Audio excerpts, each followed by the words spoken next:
ఆ కుటుంబం వృత్తిరీత్యా వ్యాపారం, అందులో భాగంగానే గత కొన్నేళ్ల క్రితం చాపారం పంచాయతీ పరిధిలో ఉన్నటువంటి 21 ఎకరాను కొనుగోలు చేసి రియల్ ఎస్టేట్ బిజినెస్ చేశారు.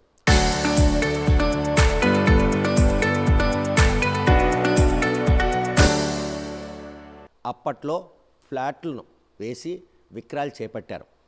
ఆ విక్రయాలు చేపట్టిన క్రమంలో ఆ అన్నదమ్ములు మిగిలిన ఫ్లాట్లన్నీ కూడాను వారు రాసుకోవడం జరిగింది. అయితే ఈ నేపథ్యంలో ఆయన ఉన్నటువంటి ఒక 3 ఫ్లాట్లు మాత్రం ఒక యజమానికి విక్రయించిన తర్వాత ఆ ఫ్లాట్లను కొల్లగొట్టేందుకు ఎవరైతే రియల్ ఎస్టేట్ యజమాని ఉన్నారో ఆయన కాగితాలపై చంపేసి ఈరోజు సాక్షాత్తు మాజీ స్పీకర్ తమ్మినేని కుటుంబ సభ్యులు ఈరోజు వాటిని కైవసం చేసుకున్నారు. ఈ విషయంపై అసలైన యజమాని వచ్చి పోలీసులు ఫిర్యాదు చేయడంతో మొత్తం 13 మందిని నిందితులుగా చేసి 8 మందిని అరెస్ట్ చేయడంతో పాటు మాజీ స్పీకర్ తమ్మినేని సీతారాంతో వాణి కూడా ముందస్తు బెయిల్ ఇవ్వడం జరిగింది. కాకపోతే బతికున్న ఆ రియల్ ఎస్టేట్ వ్యాపారిని చంపిన రజనీ మాత్రం ఈరోజు ఆ రిజిస్ట్రేషన్ చేసుకుంది. కానీ ఈ విషయంలో ఆయన ఏ విధంగా మొదలుపడతారో అటువంటి వ్యక్తికి కూడా ఒక కష్టం వచ్చింది. అత్తవారిచ్చినటువంటి స్థలం కూడా తనకు దక్కకుండా ఒక వ్యక్తి రాజకీయ పలుకుబడితో అడ్డుకుంటున్నాడు. ఆయన ఎవరు, ఆయనకు వచ్చిన కష్టం ఏంటి అడిగి తెలుసుకుందాం. చూస్తే కనుక ఈరోజు మీ అత్తవారిచ్చిన భూమిని మీరు వసూలు చేసుకోవడంలో ఎటువంటి అవాంతరాలు ఎదురవుతాయి? నాకు సుమారు 71 సంవత్సరం అండి. నేను సీనియర్ సిటిజన్ని. నా భార్య అందవరపు లక్ష్మి, ఆవిడకి 65 సంవత్సరాలు. పూర్తిగా ఆరోగ్యం పోయింది. ఆవిడ 2 కాళ్ళు అరిగిపోయి చాలా నడవడానికి కూడా ఇబ్బంది పడుతున్నారు. ఆయన తండ్రి తాలాసు వెంకటేశం గారు కాశీబుగ్గ. ఆయన కుమార్తెకు గిఫ్ట్ సెటిల్మెంట్ డీడ్ అని శ్రీకోర్మం విలేజీ రెవెన్యూ విలేజీలో దువ్వుపేట అనే ఊర్లో 9 ఎకరాల 22 సెంట్లు భూమి ఆవిడికి గిఫ్ట్గా రిజిస్టర్డ్ గిఫ్ట్ డీడ్ ఇచ్చారు.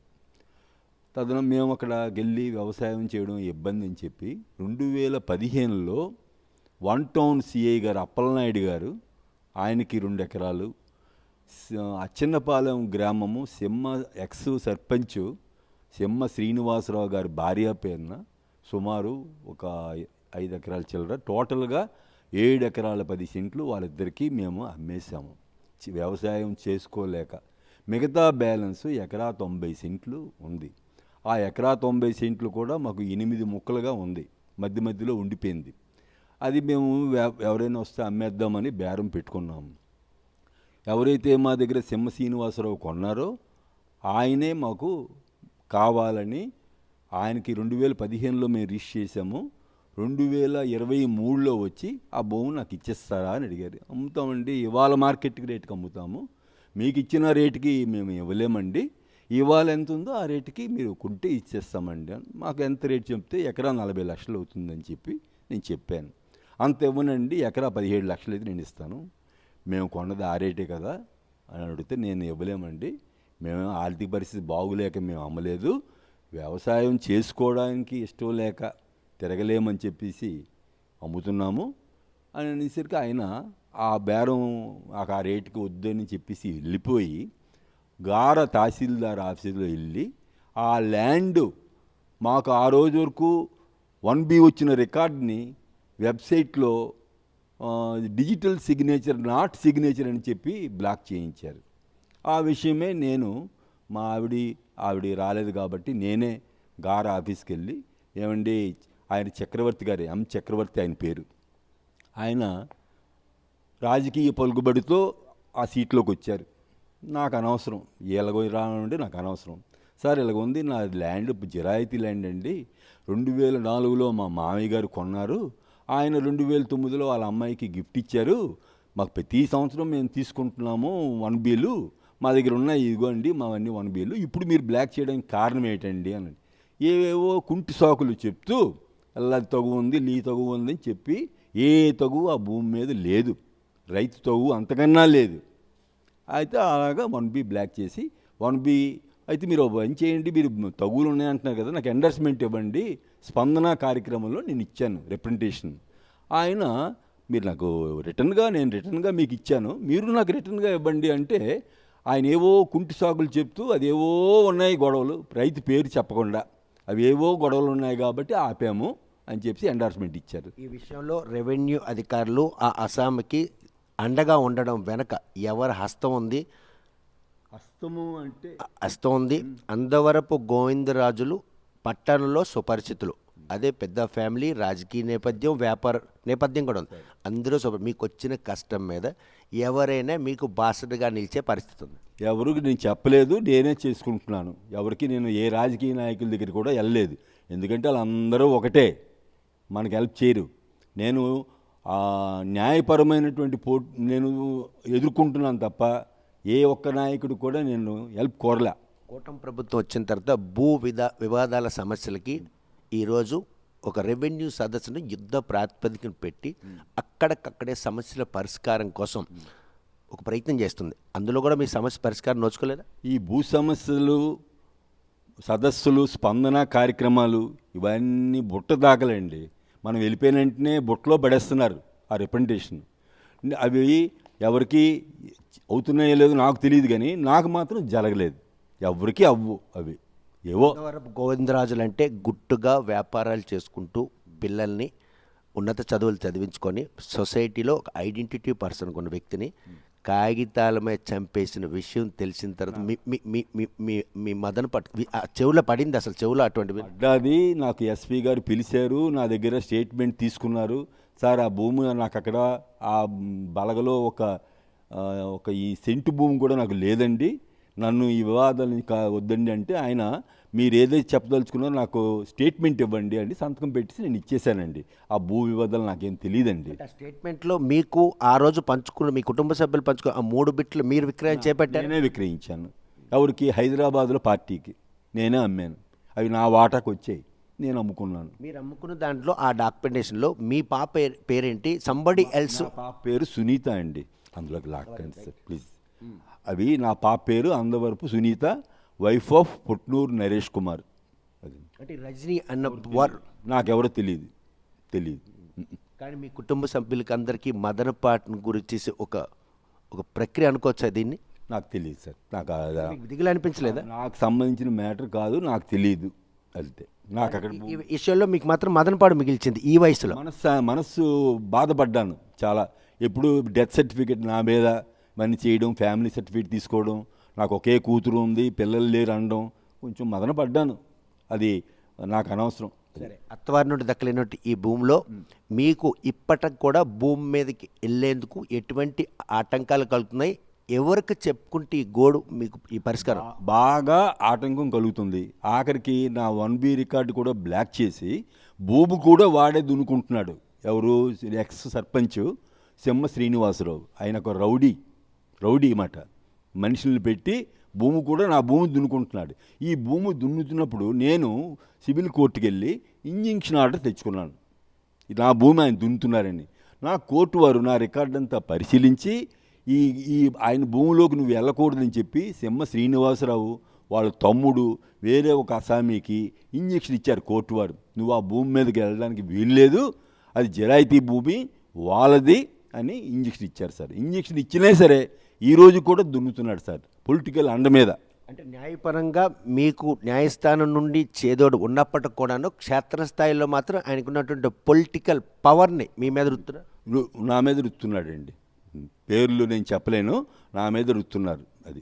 కానీ ఈ విషయంలో శ్రీకాకుళం జిల్లాలో ఈ భూముల వివాదాలు, సంపన్నుల భూముల మీద ల్యాండ్ మాఫియా కన్ను పడింది అనడానికి అందవరపు గోవిందరాజులకు వచ్చిన ఈ కష్టం ఒక తార్కాణం చెప్పుకోవచ్చు. దానికి కారణం ఏమిటంటే భూములు విలువలు పెరగడం వల్ల ఈ సమస్యలు వస్తున్నాయి. అది పరిస్థితి. కానీ ఈ సమస్యలకు ఒక పరిష్కారం దొరకాలి. స్థిర చరాస్తులు కూడా చేయరు సార్. అఫీషియల్స్ డబ్బులతో అమ్ముడుపోతున్నారు. రాజకీయ నాయకులు సపోర్టు వాళ్ళకి. ఎవరేం చేయగలం? ఒక కోర్టు మీద ఆధారపడి ఉన్నాం సార్. దీని మీద ఆ తహసీల్దార్ గారు ఇచ్చిన ఎండార్స్మెంట్ మీద నేను హైకోర్టుకి వెళ్ళాను, WP వేసాను ఆయన మీద. ఇలా దున్నుతున్నారు చూడండి. తర్వాత చక్రవర్తి గారు తహసీల్దార్ గారి మీద కూడా నేను కోర్టులో కేసు వేశాను. వేస్తే కోర్టులో మాకు ఇంట్రీమ్ ఆర్డర్ ఇచ్చారు. ఏమని? అది ఫిట్ కేసు, ముందు నువ్వు వెబ్లాండ్ నుంచి ఆ డిలీట్ చెయ్యు till the disposal of WP అని డైరెక్షన్ ఇచ్చారు. ఆ డైరెక్షన్ కాపీ పట్టుకొని తహసీల్దార్ గారి దగ్గరికి వెళ్ళాను. ఆయన తీసేసి పక్కన పడేసాడండి, టేబుల్ మీదే కసిరిసి పడేసాడు. దాని మీద నెల రోజులు నేను వెయిట్ చేశాను. వెయిట్ చేసి హైకోర్టు ఆర్డర్నే నువ్వు చేయట్లేదు, కంటెంప్ట్ కోర్టు అని చెప్పేసి ఒక పిటిషన్ ఫైల్ చేశాను. ఆ పిటిషన్ రన్నింగ్లో ఉంది. మీ న్యాయపరమైన పోరాటంలో మీ అత్తవారి నుండి దక్కలేనటువంటి మీ భార్య భూమి మీరు బతుకుండగా వస్తుంది అనుకుంటున్నారు? నమ్మకం చాలదు. వ్యవస్థ బాగులేదు. ప్రస్తుత వ్యవస్థ, రెవెన్యూ వ్యవస్థ పూర్తిగా అమ్ముడుపోయింది. ఈ తహసీల్దార్ గారే ఏదో నిజాయితీ అంటాడు, నాకు 2 లక్షల రూపాయలు ఇవ్వండి మీకు డిలీట్ క్లియర్ చేసేస్తానని అడిగాడు. నేను ఇవ్వలే. నేను ఎందుకు ఇవ్వాలా? జిరాయితీ భూమి నాకు అత్తవారు ఇచ్చారు, ఆవిడ కన్నవారు పసుపు కుంకుమల కింద ఇచ్చారు. నేనెందుకు మీకు డబ్బులు ఇవ్వాలా? 2 lakhs కాదు కదా, 2 రూపాయలు కూడా మీకు ఇవ్వను అని నేను చెప్పాను సార్. అది ఇంకా కక్ష పెట్టుకొని ఇబ్బంది పెడుతుంటే ఈ ఈ టార్చరు నేను పడలేక శ్రీకాకుళం ప్రిన్సిపల్ సబ్ కోర్టులో డ్యామేజెస్ సూట్ వేశాను 40 లక్షల రూపాయలకి. దానికి స్టాంప్ డ్యూటీయే ఇంచుమించు కోర్టు లాయర్ గారి ఫీజు స్టాంప్ డ్యూటీ కలిపి 1 లక్ష రూపాయలు ఖర్చు అయింది. అలా ఖర్చు పెడతాను కానీ అలాగే నేను లంచం ఇవ్వను. కానీ మీ మొండితనం మీకు ఈ సమస్యను జటిలం చేసే పరిస్థితి కనిపిస్తుంది. నీతి నిజాయితీగా వెళ్ళే ఒక వ్యక్తికి ఇటువంటి వ్యవస్థ ఆటంకం నిలడం, ఎవరైతే భూదందాదారులకు చేదొడగా నిలడం, ఈ పరిణామాలను శ్రీకాకుళం జిల్లాలో ఎలా కనిపిస్తున్నాయి? శ్రీకాకుళం జిల్లాలో కన్నా శ్రీకాకుళం కాన్సెంట్రేట్లో ఎక్కువ ఉంది. ఎక్కువ ఎందుకు అంటే భూమి విలువలు పెరిగిపోయి సార్. ₹1 ఆశ ₹1000 అయిపోయింది. ఎవడు కూడా ఆశ లేనుడు కూడా ఆశపడుతుంది. మీ బోటోలకే ఇటువంటి సమస్య దీర్ఘకాలం అయితే ఆత్మహత్య చేసుకుంటాడు. నేను స్టెబిలిటీ ఉన్న మనిషిని కాబట్టి ఎదుర్కొంటున్నాను. కానీ పరిణామాలు మీకు ఆ దిశగా అడుగులేసేందుకు మీ మనసు బాధించే పరిస్థితి ఉంది. బాగా ఉందండి. ఇదేంటంటే రెవెన్యూ వ్యవస్థ పూర్తిగా అమ్ముడుపోయింది సార్. పూర్తిగా 100కి 100 పాలు. దాని మీద పొలిటికల్ సపోర్ట్ లేకపోతే ఆ సెమ్మ శ్రీనివాసరావు వాళ్ళు చేయలేడు.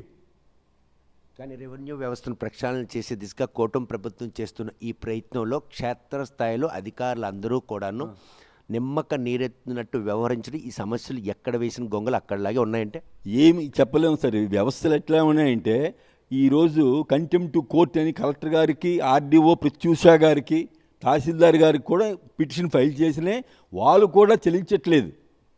మరి ఇంకేముంది న్యాయం చెప్పండి? సరే, ఏ విధంగా మీకు న్యాయం జరుగుతుంది అనుకుంటున్నారు? అధికారులు మీకు సహకారం లేదు, ప్రభుత్వం నుండి సహకారం లేదు. మీరు చేస్తున్నటువంటి ఈ న్యాయ పోరాటంలో అల్టిమేట్గా న్యాయస్థానంలో వచ్చిన తీర్పును అధికారులు గౌరవించే పరిస్థితి లేనప్పుడు ఈ ఆస్తి మీకు దక్కే అవకాశం ఉందా? ఉంది. అయితే నేను వదలను. న్యాయ పోరాటం చేస్తాను. ఒకరోజు కాకపోయినా 2 రోజులు లేట్ అయినే వదలను. తర్వాత దీని మీద ఎంత ఇబ్బంది పెట్టినా తహసీల్దార్ మీద లోకాయుక్త కేసు వేసాను. లోకాయుక్తను కర్నూలులో ఉంది బెంచ్. కర్నూలులో బెంచ్ ఉంది. ఆ లోకాయుక్తలో వేసాను. అక్కడి నుంచి వాళ్ళకి నేను వేసి 2 months అయ్యింది. వాళ్ళకి వస్తాయి నోటీసులు. వాళ్ళు కూడా ఎక్కడికో వైజాగో ఎటో లోకాయుక్త క్యాంప్ వేస్తారు. ఆ క్యాంపులో రెస్పాండెంట్స్కి, పిటిషనర్స్కి పిలుస్తారు. కానీ ఎన్నేళ్ళుగా ఈ సమస్యని ఎవరైతే అందరూ గోవిందరాజులు ఎదుర్కొంటున్నారంటే 2.5 సంవత్సరాలు పెట్టి ఎదుర్కొంటున్నానండి. ఫ్రమ్ కూటమి ప్రభుత్వం వచ్చిన నుంచి. అంతకుముందు ఈ అప్పల సూర్యనారాయణ గారు ఎమ్మెల్యేగా ఉండేవారు. ఆయన 15 సంవత్సరాలు, ఆయన భార్య ఆయన కలిపి ఒక 20 సంవత్సరాలు ఎమ్మెల్యే చేశారు. ఒకరోజు కూడా ఆయన ఎవరికి హాని చేయలేదు. నేను చెప్తాను, నాకు ఈ పార్టీలతో సంబంధం లేదు, నాకు రాజకీయం అక్కర్లేదు. కానీ వాళ్ళు ఎవరు చీమ కూడా అపకారం చేయలేదు. డెవలప్మెంట్ చేయకపోతే అది వేరే విషయం. కానీ ప్రజలకు అపకారం చేయలేదు. ఈ రోజుల్లో రాజకీయంలో ఉపకారం చేసేవాడు అక్కర్లేదు, అపకారం చేయకుండానే మంచోడు. ఇటువంటి ఉన్నత కుటుంబంలో ఉన్న మీకు ఇదే జిల్లాకు చెందిన, ఈ నియోజకవర్గం చెందిన ధర్మాన ప్రసాద్ 3 సార్లు రెవెన్యూ మంత్రి హోదాలో ఉన్నా కూడా ఈ సమస్య పరిష్కారం కాలే. అక్కడికి నేను ఆయనకు అధికారం లేదు కదా సార్. ఏం వెళ్తాం మేము అక్కడికి? ఉన్నప్పుడు ఈ సమస్య తలెత్తలేదు. ఎవరికి రాలేదు. ఎవరికి, నాకే కాదు, అటువంటి సమస్యలు ఎవరికి రాలేదు. ఒకవేళ వచ్చినే ఆయన వెంటనే ఆ తహసీల్దార్ను, ఆ కలెక్టర్ను పిలిపించి సమస్యను పరిష్కారం చేసేవాడు ఆయన. అది చూస్తే కనుక ప్రస్తుతం పలాసకు చెందినటువంటి తన అత్త మామలు ఇద్దరు కూడా భార్యకి దువ్వపేటలో 9 ఎకరాలు 20 సెంట్లు కల్టివేషన్ ల్యాండ్ని అప్పచెప్పడం జరిగింది. ఆ కల్టివేషన్ సేద్యానికి అంటే చేయడానికి సమయం లేక 7 ఎకరాల 10 సెంట్లను అమ్మేందుకు చేసిన ప్రయత్నంలో అప్పట్లో కొనుగోలుదారులు మాత్రం 2 పార్టీలు కొన్నారు. ఇంకా ఉన్నటువంటి ఎకరా 90 సెంట్లు కొల్లగొట్టేందుకు వారు చేస్తున్న ప్రయత్నంలో అల్లు పెరగని న్యాయ పోరాటం చేస్తున్నటువంటి అందవరపు గోవిందరాజుకు న్యాయస్థానంలోనే తనకు న్యాయం జరుగుతుంది. ఇటువంటి సంపన్న కుటుంబానికి చెందిన వారికి ఇటువంటి భూ వివాదాలు మాత్రం రెవెన్యూ శాఖ అధికారుల తాలూగా కక్ష సాధింపు చర్యలతో పాటు రాజకీయ అండదండలు భూ బకాసులకి ఉండడంతోనే ఈ పరిణామాలు. మరోవైపు చూస్తే కనుక ఏదైతే సత్యసాయి నగర్లో ఉన్నటువంటి ఆ 3 ఫ్లాట్లు ఉన్నాయో తను మాత్రం హైదరాబాద్కు చెందినటువంటి ఒక అసామికి విక్రయం చేశాను, తనతో అది నాకు సంబంధం లేదు. ఆ వాళ్ళు ఇచ్చిన ఫిర్యాదు మీదకు ఈరోజు నన్ను నా పైన డెత్ సర్టిఫికేట్ క్రియేట్ చేయడం, ఫ్యామిలీ సర్టిఫికేట్ క్రియేట్ చేయడం. నా కుమార్తె పేరు సునీత, కానీ ఆమెని అందవరపు రజనిగా అడదల రజని అన్నట్టు ఒక మహిళ ఈ భూమిని మాజీ స్పీకర్ తమ్మినేని సీతారాం కొడుక్కి రిజిస్ట్రేషన్ చేయడం చాలా మదనపాటుకు గురైంది. చాలా పెద్ద సర్కిల్ ఉన్నటువంటి ఆయన కుటుంబంలో మాత్రం ఆయన కాగితాలపై చంపిన విషయం మాత్రం ఆయన తీవ్రంగా ఆవేదన గురి చేశారు. మరి ఈ విషయంలో ఆ నకిలీ ధ్రువపత్రాలు సృష్టించిన వెనక పాత్రదారులు ఎవరు, సూత్రధారులు ఎవరు, ఈ భూ వివాదాలను మాత్రం కూటమి ప్రభుత్వం హయాంలో పరిష్కారానికి నోచుకుంటుందా లేదా అనే విషయం వేచి చూడాల్సిందే. వీడియో జర్నలిస్ట్ రామకృష్ణతో సత్యం, RTV శ్రీకాకుళం.